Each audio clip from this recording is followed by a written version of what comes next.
Selamat malam Tribuners, jumpa lagi bersama saya Mutiara dalam tayangan Lampung terkini di Tribun Lampung. Kami akan sajikan informasi teraktual dan terpercaya untuk Anda. Dan inilah tayangan Lampung terkini Tribun Lampung selengkapnya. Ya Tribuners, berita pertama, kunjungi korban kebakaran DPRD Lampung minta PLN beri edukasi pencegahan korsleting listrik.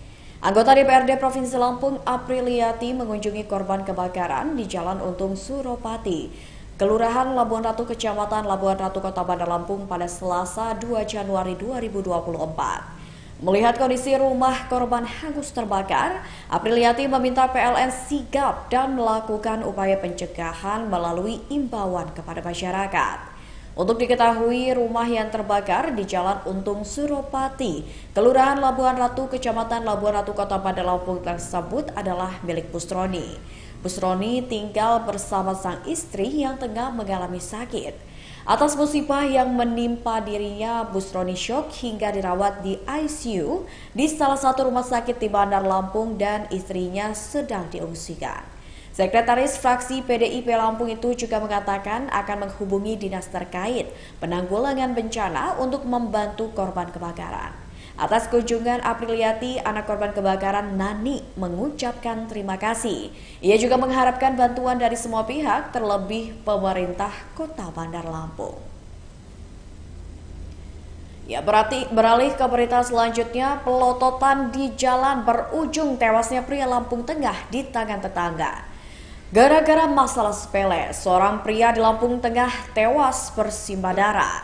R meregang nyawa setelah ditikam F tetangganya sendiri pada Selasa 2 Januari 2024 kemarin.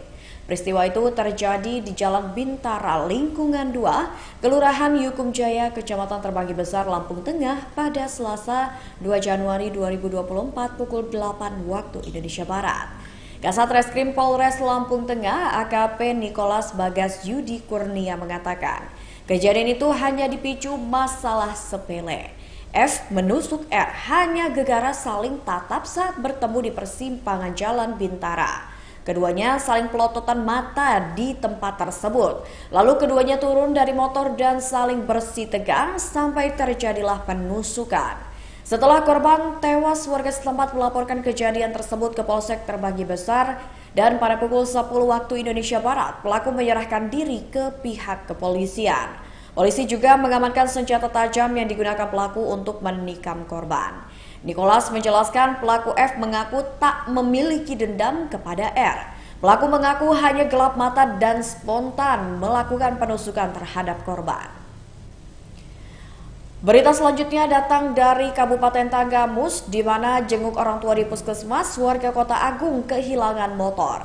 Keluarga pasien di puskesmas Siring Betik, Kecamatan Wonosobo, Tanggamus menjadi korban curanmor pada Senin 1 Januari 2024. Agus selaku Kepala Puskesmas Siring Betik mengatakan, saat itu korban tengah menjenguk orang tuanya yang tengah sakit dan aksi curanmor itu diketahui terjadi pada pukul 11 waktu Indonesia Barat. Ia menceritakan korban merupakan warga Kelurahan Terbaya, Kecamatan Kota Agung, Tanggamus, dan korban baru menyadari menjadi korban curanmor saat hendak pulang sekira pukul 14 waktu Indonesia Barat. Korban pun terkejut saat mengetahui motornya sudah tak ada lagi di parkiran puskesmas. Korban langsung melapor ke petugas puskesmas dan dari hasil rekaman CCTV diketahui motor korban digondol maling pada pukul 11 waktu Indonesia Barat, di mana pelaku ini berjumlah 2 orang. Satu pelaku berperan mengeksekusi sepeda motor korban dan 1 orang lainnya berada di atas sepeda motor untuk mengawasi situasi. Dari rekaman CCTV juga terlihat pelaku berulang kali memantau situasi di luar ataupun di dalam puskesmas. Setelah dirasa aman, pelaku membobol motor Honda Revo milik korban. Untuk menyamarkan identitasnya, pelaku menggunakan topi dan masker berwarna hitam. Agus menjelaskan memang pada saat kejadian halaman puskesmas ini dalam kondisi sepi. Beralih ke berita selanjutnya, ini datang dari Kabupaten Pesisir Barat, di mana pelipatan surat suara di Pesisir Barat libatkan 120 warga, upahnya setara UMP. KPU Pesisir Barat mulai melakukan penyortiran dan pelipatan surat suara pemilu 2024 di gudang logistik KPU setempat.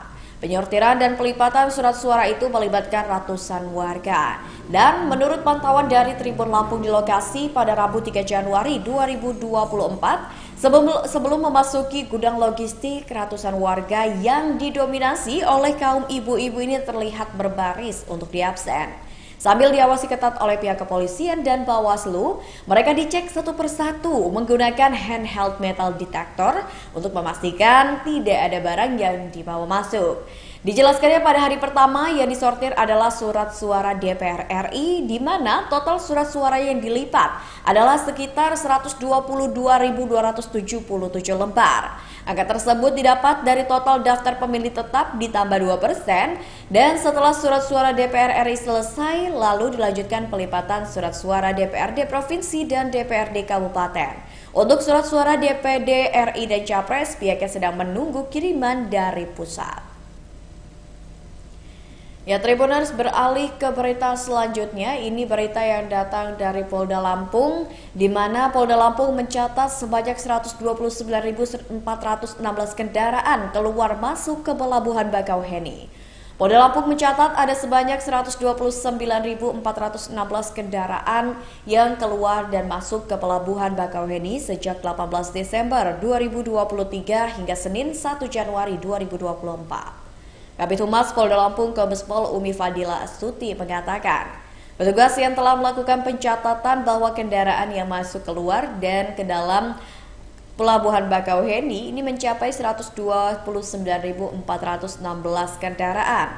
Ya, di mana Kombes Pol Umi mengatakan masyarakat yang menggunakan motor ada sebanyak 20.033 unit, mobil sebanyak 64.540 unit, bus sebanyak 5.253 unit, dan 39.548 unit truk. Ia mengatakan arus lalu lintas menuju Bakauheni saat ini masih normal dan pihak kepolisian telah memantau situasi setiap detiknya dan tidak ada kemacetan. Kombes Pol Umi mengatakan puncak arus ini sudah terjadi pada hari kemarin, tepatnya 2 Januari 2024. Hal ini dimungkinkan dari Lampung selesai liburan kembali ke Jawa. Kemudian pemudik dari Jawa kembali ke Lampung ataupun ke Pulau Sumatera.